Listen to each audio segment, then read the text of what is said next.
안녕하세요, 여러분. 온라인 수업 잘 듣고 있나요? 선생님은 서감초등학교의 최일훈 선생님입니다. 오늘 직접 얼굴 보고 실험하고 탐구하면 더 좋겠지만 우리 온라인으로 즐겁고 재미있게 수업 듣도록 합시다.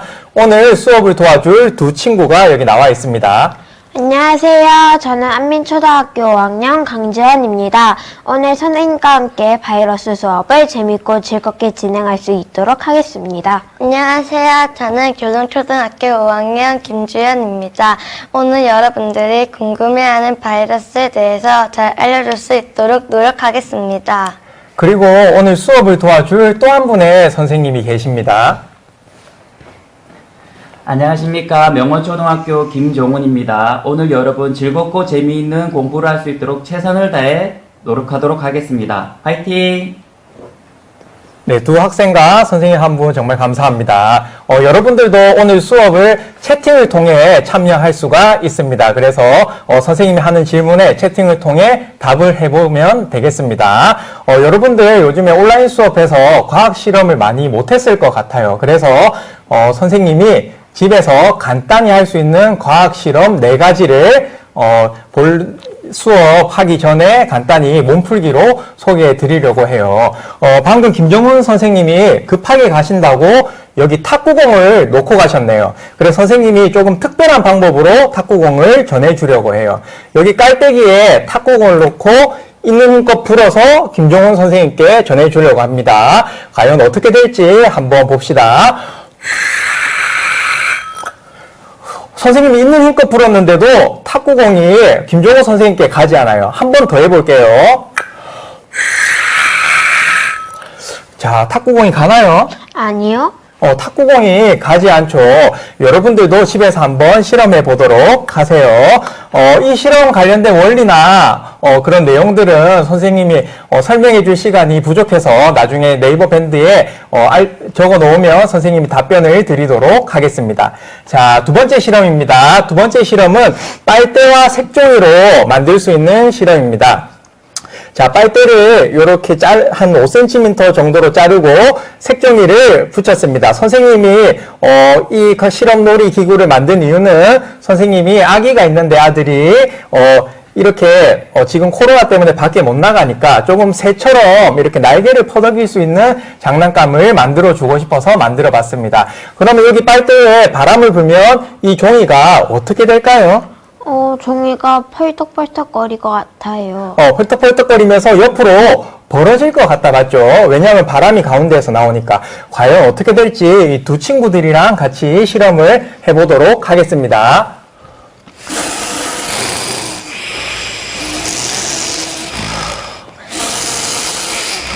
자, 우리 생각에는 바람을 불면은 종이가 옆으로 퍼질 것 같은데 오히려 바람을 부니까 종이가 모아졌어요. 모아졌죠.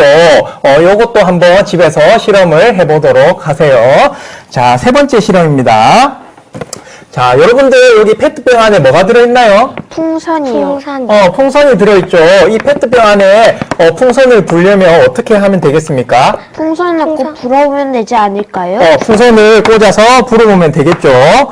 자, 지금 한번 우리 풍선을 이렇게 입구에 꽂아서 세 명이서 불어보겠습니다. 과연 어느 풍선이 잘 불릴까요?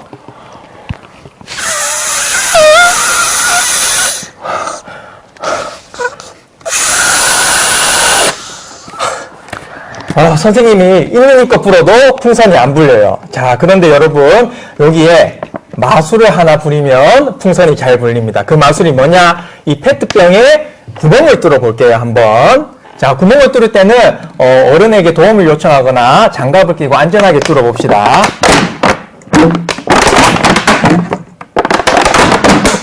자, 이 옆에 친구 구멍도 선생님이 뚫어 줄게요.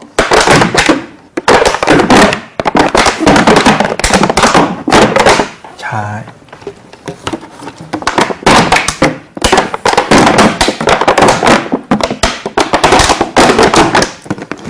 자, 지금 페트병에 구멍을 뚫었는데, 자, 이제는 풍선이 잘 불리는지 다시 한번 불어보도록 하겠습니다.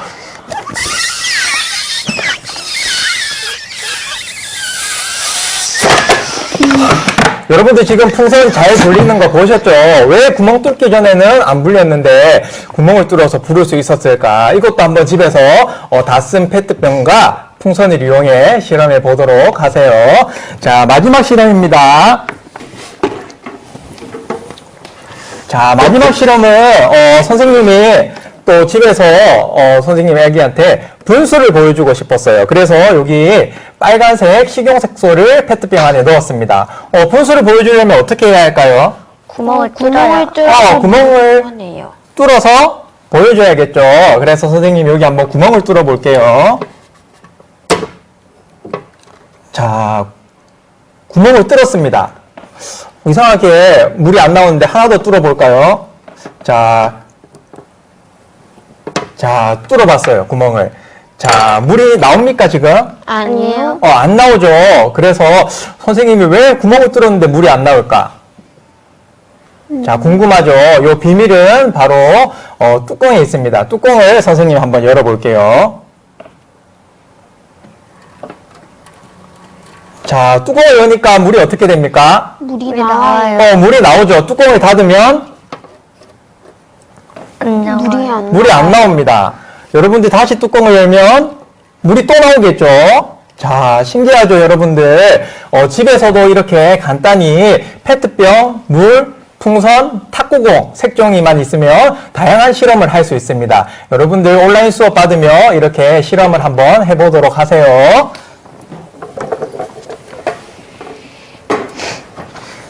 자, 지금부터 몸풀기 실험을 끝내고 본격적으로 오늘의 실험 수업을 들어가도록 하겠습니다.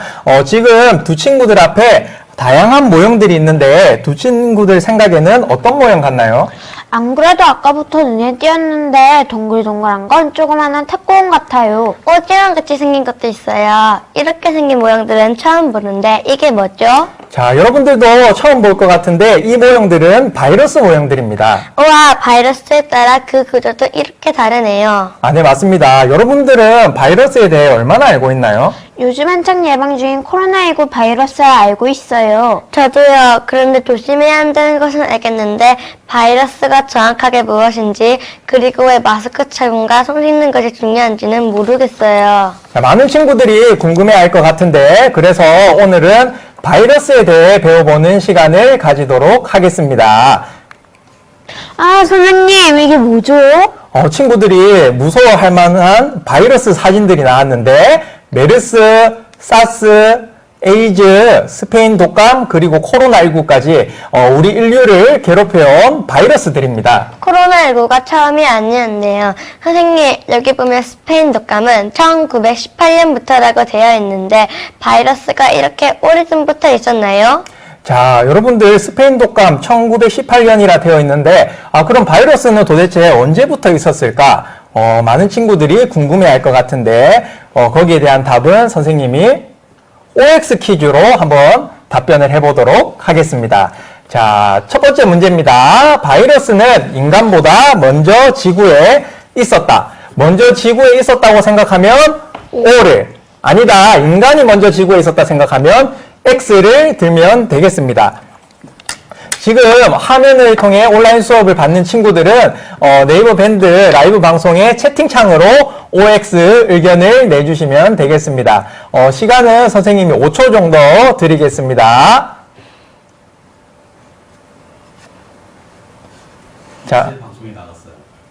자, 지금 5초 정도 선생님이 시간을 드리는데 다양한 의견들이 많은데 대부분 친구들이 O라고 많이 적어주셨네요. 자, 두 친구들을 한번 결정해 볼까요? 자, 하나, 둘, 셋. 여기 지원 학생은 O라고 선택했고 주연 학생은 X라고 선택했습니다. 자, 바이러스가 인간보다 먼저 지구에 있었을까요? 정답은 자, O입니다. 자, 그러면 궁금한 게 바이러스는 도대체 인간보다 얼마나 더 오래 전에 있었을까? 자, 인간을 길게 잡아서 약 300만 년 전부터 지구에 있었다고 봅니다. 그런데 바이러스는 이것보다 훨씬 전에 약 30억 년 전에나 지구에 있기 시작했다고 합니다. 그렇게 오래전부터 살았으면 지구상의 바이러스도 엄청 많겠네요. 그래서 바이러스가 지구상에 엄청 많겠죠. 그래서 또 한번 선생님이 물어볼게요. 자, 전체 바이러스를 더한 무게랑 전체 인류의 무게, 전체 사람의 무게를 더한 무게 중 어느 무게가 더 무거울까요? 그래도 눈에 안 보이는 바이러스보다 인간이 더 무겁지 않을까요? 선생님 몸무게만 생각해도 당연히 인간이 더 무거울 것 같은데 놀랍게도 바이러스가 인간보다 약 3배나 더 무겁다고 합니다. 그럼 우리는 수많은 바이러스들과 함께 살아가고 있는 거네요? 네, 수많은 바이러스들과 살아가고 거기에 더해서 지금 지원 학생, 주연 학생, 그리고 선생님 몸에도 바이러스가 수많이 있습니다. 선생님, 그럼 우리는 곧 죽나요? 우리가 곧 죽을까봐 무서워하는데 곧 죽지는 않습니다. 왜냐하면 대부분의 바이러스는 사람 몸에 증상이나 이런 감염을 일으키지 않습니다. 본격적으로 바이러스에 대해 알아보는 시간을 가지도록 하겠습니다. 선생님, 바이러스는 얼마나 작은가요? 자, 맨 처음에 바이러스 크기, 여러분들 바이러스 눈에 안 보여서 너무 궁금하죠, 얼마나 작을지. 그래서 선생님이 좀 여러분들이 알 수 있게 설명을 한번 좀 드려보도록 하겠습니다. 자, 바이러스는 보통 나노미터로 이야기합니다. 나노미터라는 말 자체도 너무 어렵죠. 그래서 나노미터는 과연 얼마나 작을지 선생님이 설명을 드리겠습니다. 자, 선생님이 여러분들 많이 쓰는 자를 확대해서 찍어 왔습니다. 자를 보면은 지금 1이라 적힌 게 1cm입니다. 자, 나노미터는 1cm의 10분의 1, 1mm를 100만 개로 나눈 것 중에 하나입니다. 1mm를 100만 개로 나눴다. 그럼 굉장히 작겠죠. 그래서 눈에 보이지도 않고 우리가 보려고 하면 현미경도 정말 성능이 좋은 현미경으로 봐야 볼 수가 있습니다. 궁금한 점이 있어요. 정말 작은 바이러스는 뭘 먹고 증식을 했나요? 자기가 먹을 만한 작은 생물은 없을 것 같아요. 네, 맞습니다. 우리 바이러스도 만약에 먹고 살려면은 그것보다 더 작은 게 있어야 할 것 같고 에너지를 얻으려면 뭔가를 먹어야 할 것 같은데 바이러스는 어떻게 과연 숫자를 늘릴까? 어떻게 증식을 할까? 거기에 관해서 선생님이 또 하나의 OX 퀴즈를 준비했습니다. 자, 선생님이 수건 하나를 새로 샀어요. 그래, 이 새 수건에 10개의 바이러스를 묻혔습니다. 자, 그런 뒤에 1시간 뒤에 성능이 굉장히 좋은 현미경으로 관찰을 했어요. 자, 그럴 때 숫자가 늘었다. 자, 늘었다고 생각하는 친구는 O. 아니다. 숫자가 늘지 않았을 거라 생각하는 친구는 X를 선택해 주세요. 자, 5초 동안 선생님이 시간을 드리도록 하겠습니다.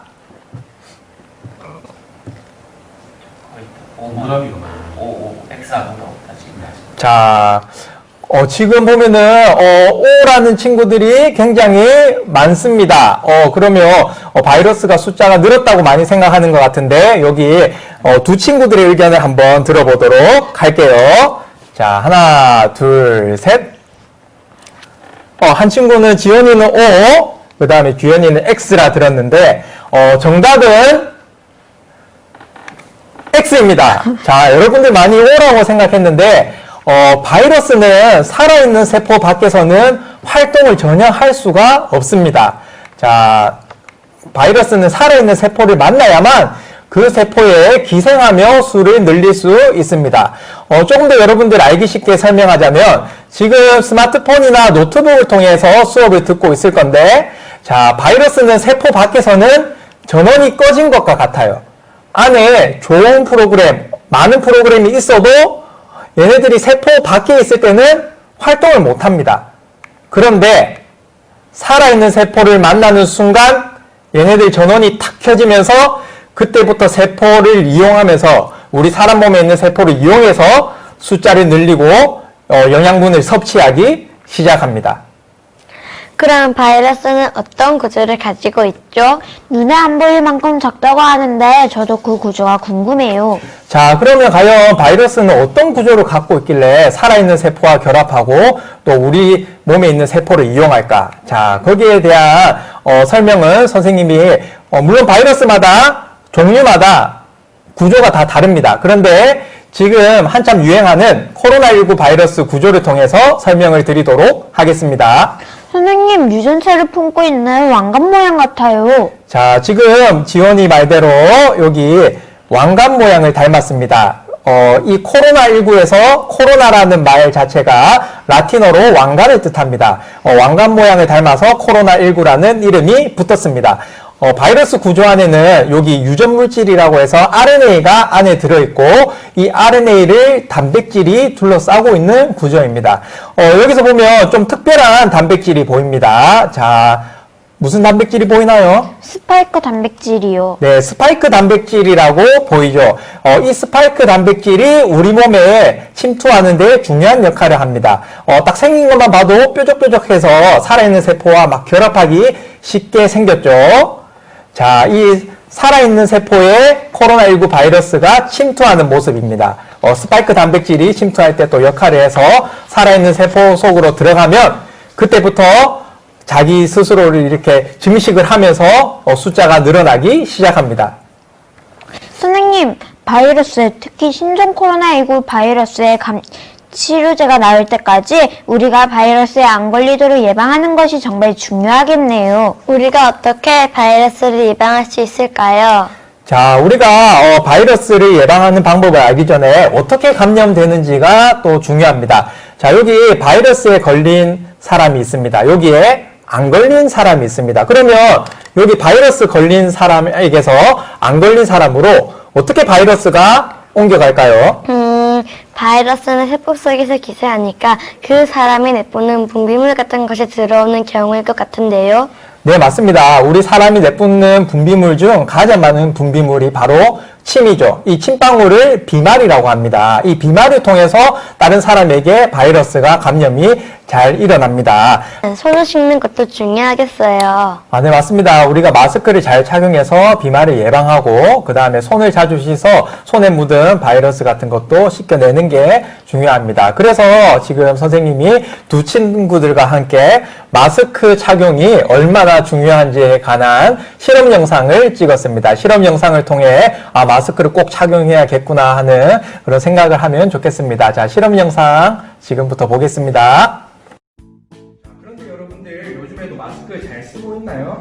네, 코로나19 예방을 위해 매일매일 착용해요. 그런데 눈에 안 보이니 실제로 효과가 있는지는 잘 모르겠어요. 실제로 우리나라에서 확진자 수를 많이 줄이는 데에는 마스크가 큰 역할을 했어요. 그래서 이번 시간에는 마스크를 통해서 우리 바이러스를 얼마나 막을 수 있는지 실험을 한번 해보도록 하겠습니다. 우와, 재밌겠어요. 근데 실제로 바이러스를 사용하는 건 아니죠? 물론 아닙니다. 선생님이 앞에서 바이러스가 어떻게 다른 사람의 몸에 들어간다고 했죠? 식이증을 할 때 나오는 작은 물방울이 비말을 통해 감염된다고 하였습니다. 비말이면 쭉 말을 해서 실험하나요? 네, 물론 계속 말을 해서 실험하는 건 아니고 우리가 흔히 집에 있는 이 초음파 가습기와 미세먼지 측정기를 통해서 실험을 해보도록 하겠습니다. 빨리 실험해봐요. 자, 먼저 여기 초음파 가습기에 전원을 켜면 비말 형태의 이 물이 분무가 됩니다. 그러면 선생님이 이 미세먼지 가습기를 앞에 이 위에 대도록 해보겠습니다.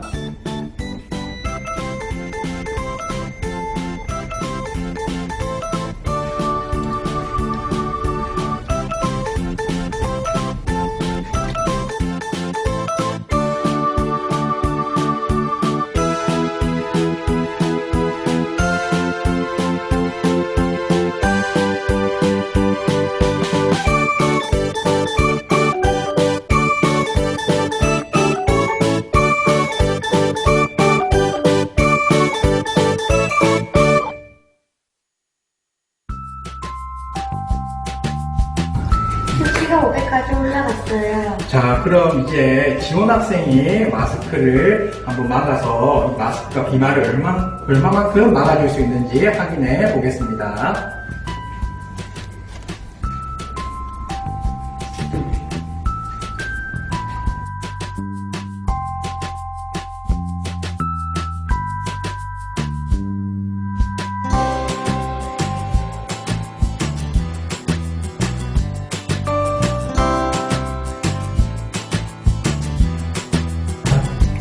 마스크와 분들 수치가 내려가요.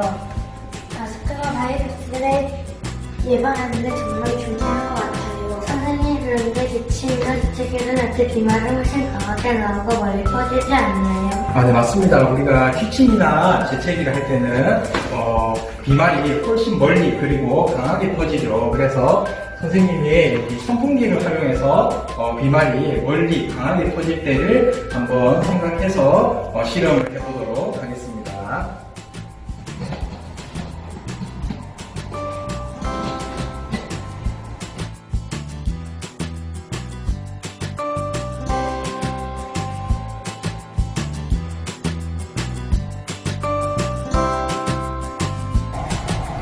우와, 비말이 강하니 수치가 더 빨리 올라가네요. 수치가 500까지 올라왔어요. 자, 그럼 이번엔 주연 학생이 이제 이 강한 비말이 나올 때도 마스크가 효과가 있는지 한번 마스크를 올려보도록 하겠습니다.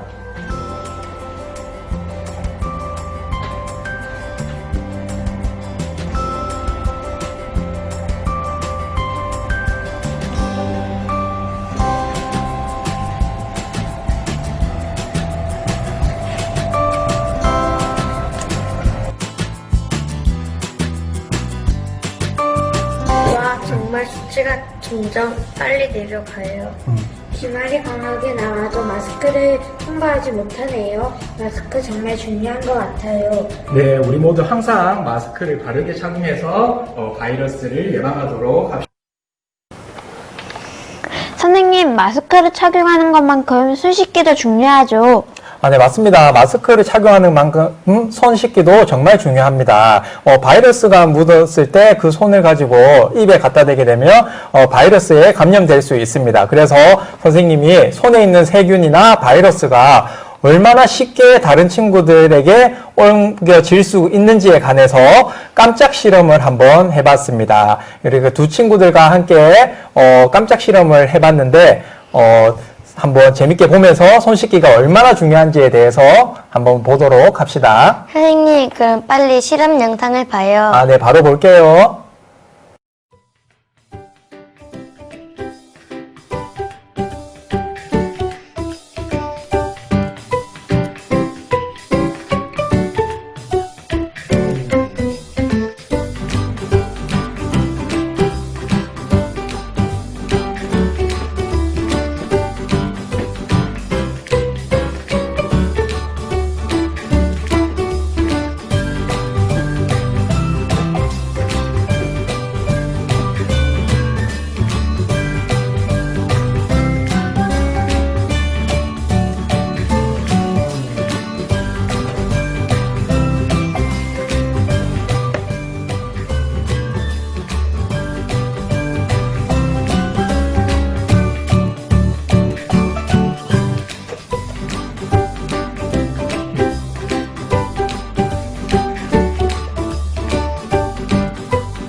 선생님, 아무리 조심한다 하더라도 만약에 코로나19에 감염되었다면 감염되었는지 어떻게 알 수 있나요? 저도 선생님이 실제로 지금 코로나19 걸린 사람들 어떻게 치료할 수 있는지도 궁금해요. 자, 여러분들이 그런 궁금증이 많을 것 같아서 선생님이 직접 우리 동래구 보건소 유혜경 의사 선생님을 만나서 여러 질문에 대한 답을 듣고 왔습니다. 선생님이 보건소에 갔을 때 동래구에서도 여러분들이 사는 동래구 전역에 방역을 해서 여러분들이 안전하게 생활할 수 있도록 했다고 합니다. 지금 눈에 안 보이게 코로나19 예방을 위해 노력하는 많은 분들이 있습니다. 여러분들이 편하게 그리고 안전하게 살 수 있도록 노력해 주시는 분들인데 의사 선생님 답변을 들으면서 그런 분들에 대한 고마움을 느끼면서 또 질문에 답을 얻으면 좋겠습니다.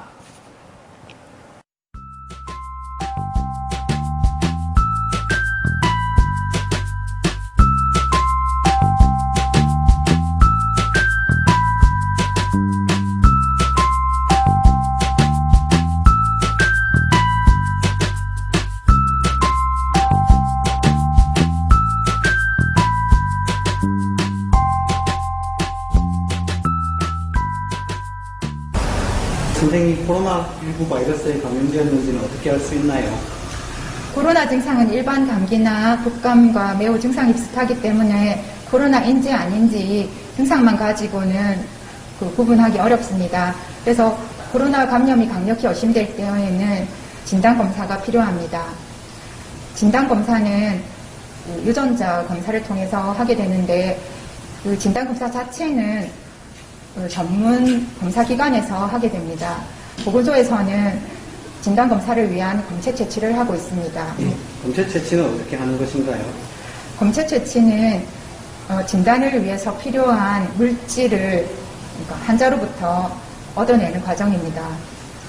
코로나 감염은 1차적으로 코와 목에 집중 침투해서 염증을 일으키기 때문에 코와 목 안에서 검체를 채취합니다. 검체 채취 방법을 보여드리겠습니다. 검체 채취는 면봉을 이용해서 하게 됩니다. 이것은 검체 채취용 면봉인데 2개의 면봉이 들어 있습니다. 하나는 코 안에서 검체 채취를 할 것인데 코안 깊숙이 비인두라고 하는 곳에 바이러스가 가장 많이 번식하는 곳입니다. 그래서 이것을 코안 깊숙이 한 10cm 내외 정도로 넣어서 바이러스가 잘 묻어날 수 있도록 이렇게 닦아냅니다. 한 10초 정도 이렇게 돌려서 코 안에 넣고 문지르게 됩니다. 그리고 이것을 꺼내서 이 수송 배지에 넣게 되고요. 그 다음 또 하나의 면봉은 목 안에서 검체를 채취하게 됩니다. 목 안 깊숙이 목젖 뒤로 똑바로 넣었을 때 맞닿이는 부위 목젖 뒤에서 검체를 채취하게 됩니다. 그것도 역시 면봉이 잘 묻어날 수 있도록 10초 정도 이렇게 잘 돌려서 닦아냅니다.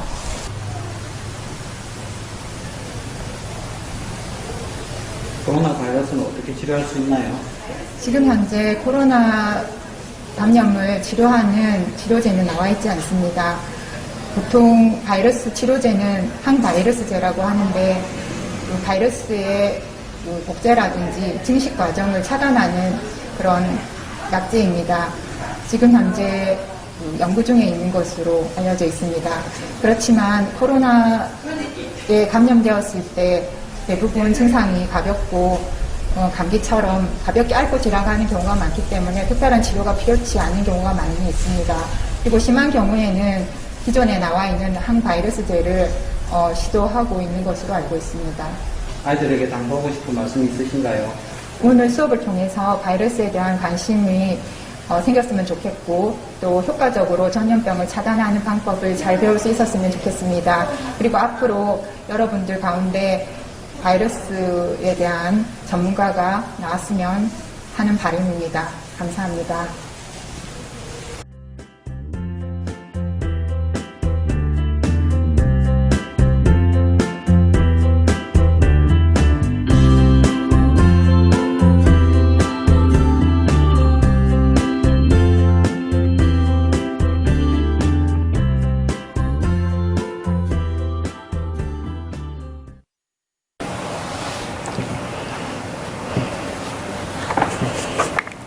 자, 여러분들 오늘 바이러스에 대해 공부해 봤는데 어땠나요?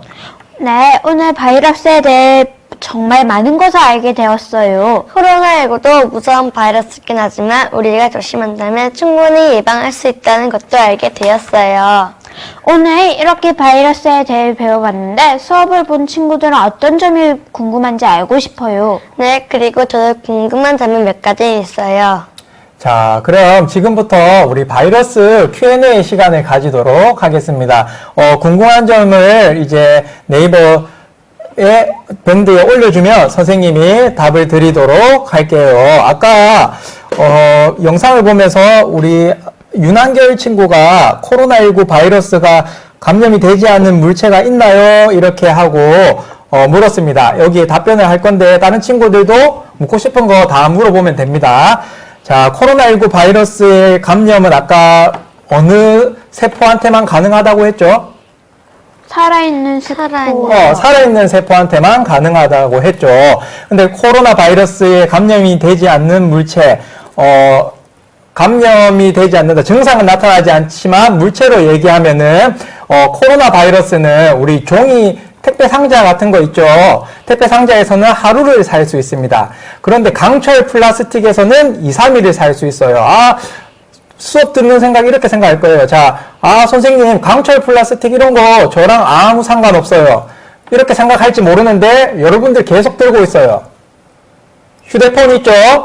이게 강철 플라스틱입니다. 여러분들 폰에서는 2, 3일 동안 살 수 있습니다. 자, 그리고 또 하나 살아있는 세포라 했죠. 만약에 선생님이 바이러스를 그러면 안 되겠지만 이거 설명을 하기 위해 예시를 들어보면 바이러스를 여기 선생님이 발랐어요. 손에. 무서운 에볼라, 메르스 바이러스를 손등에 발랐어요. 어떻게 될까요? 바로 감염되는 것 아닌가요? 바로 감염될 것 같죠? 자, 그러면 바로 감염이 안 됩니다. 그리고 놀랍게도 아까 강철 플라스틱, 그 다음에 종이 택배 상자에 하루 2, 3일 산다 했죠. 근데 바이러스를 손에 이렇게 발라놓으면, 우리 피부에 발라놓으면, 물론 상처 안 난 건강한 피부입니다. 피부에 발라놓으면 5분 안에 죽습니다.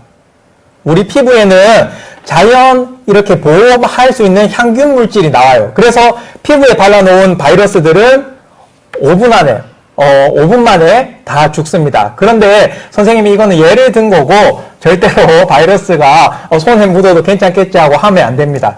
왜 이렇게 하면 안 되냐 하면은 바이러스는 우리가 손을 1시간에 얼굴에 23번 이상 얼굴을 만진다고 해요. 바이러스가 묻어 있으면은 계속 얼굴에 손을 대겠죠. 자, 또 다른 친구 의견. 자, 윤혜린 학생이 질문했습니다. 코로나 바이러스는 물에서도 살 수 있나요? 코로나 바이러스는 아까 답변한 대로 살아있는 세포에서만 계속적으로 증식을 할 수 있습니다. 그런데 이제 밝혀진 거는 코로나 바이러스가 살 수 있는가 보다 전염력이 약해질 때는 온도가 높거나 아니면 습도가 많을 때, 습기가 이렇게 많을 때는 전염력은 약해진다고 합니다. 방금 한 친구 질문 또 있었는데, 잠시만요. 코로나 바이러스는 얼마나 빠르게, 번식하나요? 물었는데, 자, 코로나 바이러스의 번식 속도는, 선생님이 이렇게 대답해야 할 것 같아요. 다 다릅니다. 코로나 바이러스 번식 속도는. 일단 사람 몸에 들어오면은, 그 사람 몸에서, 이 바이러스들이 그 사람이 갖고 있는 그런 면역 체계나 아니면은 세포의 상태에 따라서 바이러스 번식 속도가 다 달라집니다. 그런데 여러분들 지금 코로나 바이러스 있죠? 코로나 바이러스는 일반적으로 얘들이 우리 몸에서 빠져나가야 해요. 얼마 만에? 일주일 만에. 얘네들이 일주일 이상 있으면은 우리 몸에 항체가 다 생깁니다. 그래서 우리가 코로나19에 걸린 사람을 자가격리 기간을 길게 잡아 2주로 잡는데 코로나 바이러스는 바이러스 중에서는 엄청 강한 바이러스들이 많아요. 에볼라 이런 바이러스들은 강하게 해서 세포를 막 하는데 얘네들은 우리가 면역 체계가 딱 만들어지면은 그냥 감기, 독감처럼 시간이 지나면 잡힐 확률이 큽니다. 그래서 얘네들은 번식하다가 일주일 만에 다른 데로 옮겨가서 또 다른 사람을 감염시키는 쪽으로 살아가는 방법을 택했어요. 자, 또 선생님이 질문을 한번 볼게요. 자, 바이러스는 우주에서 살 수 있냐고 질문을 했는데 우주에서는 못 살겠죠. 왜냐하면 우주에는 지금 물론 선생님이 이거 함부로 말할 수는 없습니다. 왜냐하면 지금 선생님이 알 수 없는 외계 행성에 어디 살아있는 세포가 살고 있다면야 바이러스가 당연히 거기서도 살고 있겠죠. 그렇지만 선생님 아는 한에서는 지금 현재까지 우주에서는 바이러스가 살 수 있는 환경이 없을 거예요. 자, 혹시 두 친구들도 질문이 있나요? 저희요. 예. 코로나19가 어린이와 어른들이 걸렸을 때 신체적 반응이 어떻게 다른지 궁금해요. 코로나 바이러스가 어린이와 어른, 그 다음에, 나이 드신 할머니, 할아버지가 걸렸을 때 신체적 반응이 어떨지 궁금하다 했습니다. 자, 코로나 바이러스는, 이렇게 생각하면 될 것 같아요. 우리 바이러스가 들어오면 선생님이 아까, 우리 몸이 막 이 바이러스를 이겨내기 위해서 막 싸운다고 했죠. 자, 그런데 건강한 어른이나 대부분의 뭐 신체가 건강한 사람들은 이 바이러스랑 이런 싸울 때 이 바이러스를 다 잡을 만큼만 싸워요. 그래서 열심히 바이러스랑 싸워서 얘네들을 이겨냈다 하면은 더 이상 싸우지를 않아야 하는데, 나이 드신 분들이, 아니면은 좀 연령이 있으시거나 하면은, 아니면은 기저질환이라고 해서 이미 갖고 있는 병이 있을 경우에 이 면역 체계가 적절하게 작동을 안 합니다. 그러면은 이 바이러스를 내가 벌써 잡아서 이겼죠. 맞죠? 이겼으면은 작동을 안 해야 해요. 근데 이겼는데도 막 활동을 하기 시작하는 거예요. 그러면 이 바이러스들은, 이 바이러스가 아니고 이 면역 체계들은 정상세포까지도 공격할 수 있습니다. 그러면 중증 환자로 이제 폐에 더 폐렴 같은 이런 것들이 더 많이 발병할 수가 있겠죠. 자, 또 다른 친구가 아까 하나 물어봤는데, 바이러스는 식물에도 살 수 있냐고 물었습니다.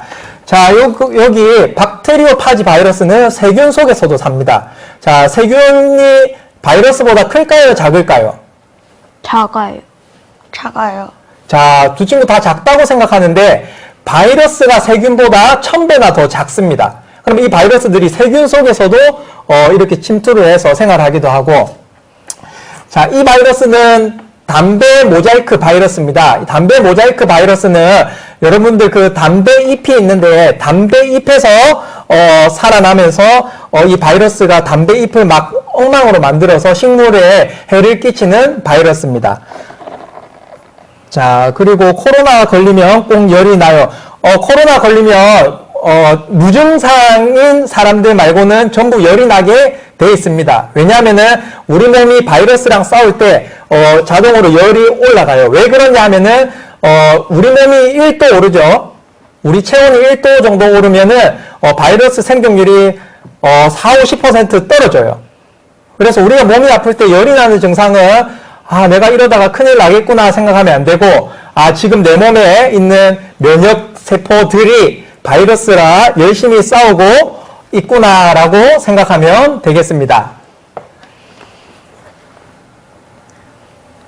자, 여러분들 이제 질문이 혹시라도 나중에 질문거리가 생각나면 언제든지 이 네이버 밴드를 통해 질문을 올려주면 선생님 나중에 이 게시글 형식으로라도 답변을 달도록 하겠습니다. 자, 우리 바이러스에 대한 Q&A는 여기서 그러면 마치도록 하겠습니다. 선생님, 바이러스가 30억 년 전부터 있다고 들었어요. 그럼 우리나라에도 예전에 무서운 바이러스가 있었을 것 같아요. 자, 선생님이 그러면 하나 정도 더 알려드리도록 할게요. 바이러스가 30억 년 전부터 있었다고 했죠? 그러면 우리 전 세계에 다양한 바이러스들이 있겠죠? 근데 이 수많은 바이러스 중에 WHO에서 세계보건기구에서 완전히 박멸했다고 한 바이러스는 하나밖에 없습니다. 단 한 종만 완전히 없어졌다고 했어요.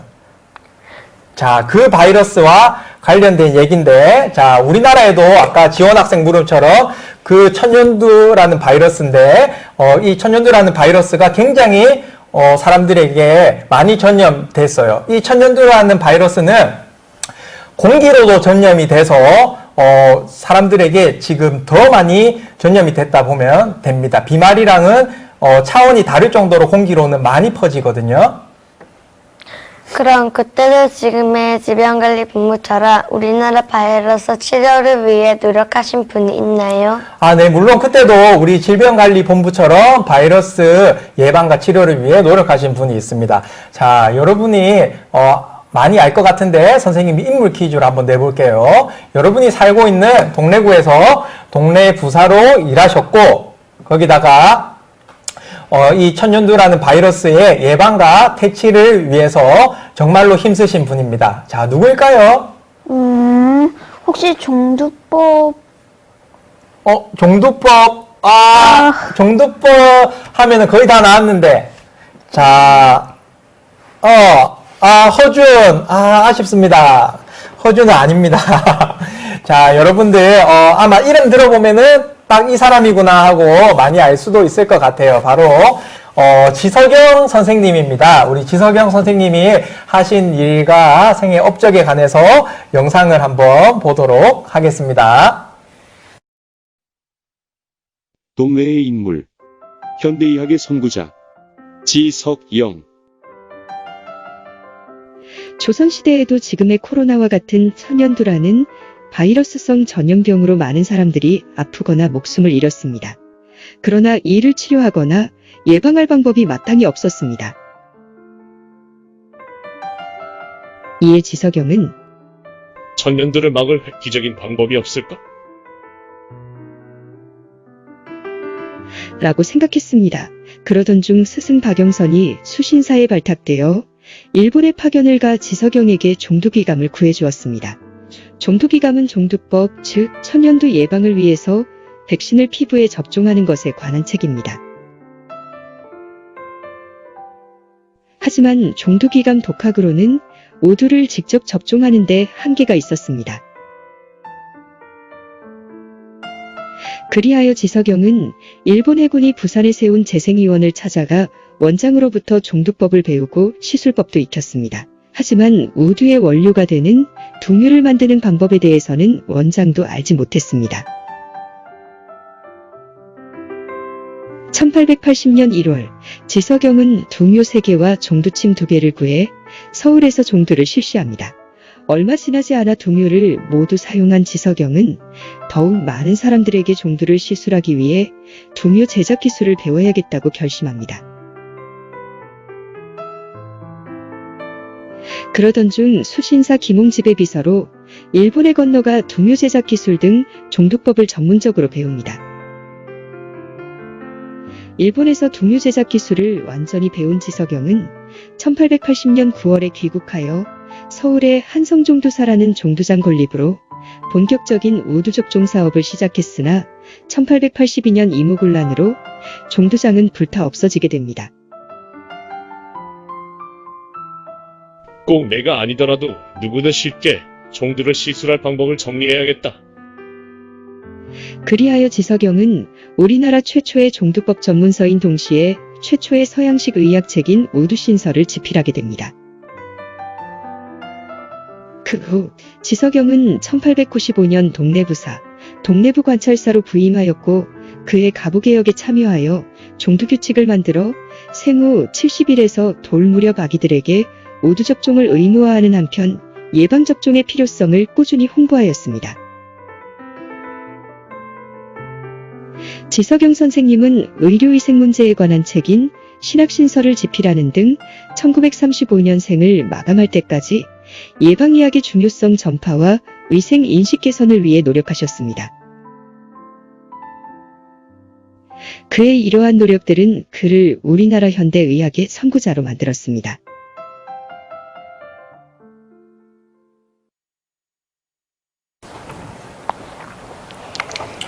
자, 여러분 오늘 1시간 동안 바이러스 및 동네 인물 지석영에 대해서 수업을 해봤는데 온라인으로 수업 듣는 친구들 많은 도움이 되었나요? 자, 선생님이 직접 보면서 더 많은 거 알려주고 싶지만 여러분들 온라인으로라도 지금 많은 도움이 되었으면 좋겠습니다. 자, 두 친구들과 함께 1시간 열심히 수업을 했는데 이상으로 수업을 마치도록 하겠습니다. 우리 마치면서 우리 코로나19 금방 종식되기를 바라며 구호를 힘차게 외치면서 마치도록 하겠습니다. 코로나19 우리 함께 힘을 모아 다 같이 예방해요!